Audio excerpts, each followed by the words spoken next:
Hi, and thanks for logging on to the Daily Dvar News, a brand new halacha for you, and it's for Sunday, the 7th day of September. Here we go. You know, this year, when it comes time to sing salichos, those are those special prayers that we add at the beginning, in the middle of our davening, at the beginning of the davening, on the mornings before Rosh Hashanah. We're actually going to say them for a nice bunch of days this year, and let me explain. Usually we start it on the Saturday night or the Sunday morning before Rosh Hashanah.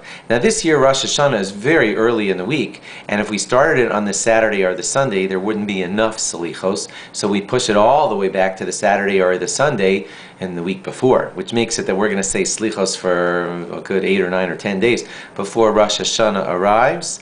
And some people say, why? And I'll tell you why it happens. We always want to have a minimum of 4 days of salichos saying before Rosh Hashanah arrives. Now, where did that number 4 come from?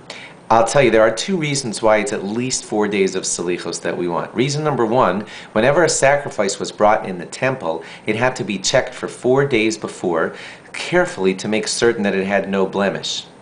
Well, symbolically, we want to do the same thing with ourselves before Rosh Hashanah arrives. We give ourselves 4 days of checking, kind of, to make sure that we don't have a blemish before the great day of judgment arrives on Rosh Hashanah. And therefore we say salichos for 4 days before.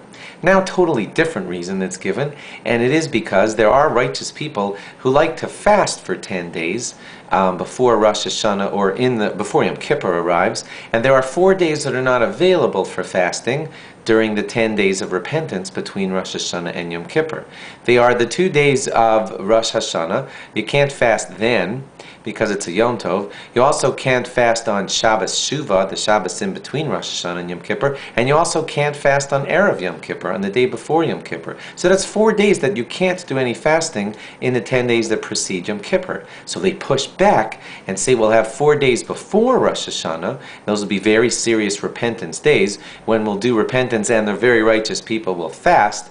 And so they want to have at least 4 days of slichos to kind of be those kind of days. And therefore, we always want to have a minimum of 4 days of slichos before Rosh Hashanah arrives. And therefore, we move the slichos this year back to the Saturday night or Sunday, a week and a half before Rosh Hashanah. Thanks for logging on. Log on again tomorrow for more. Bye-bye.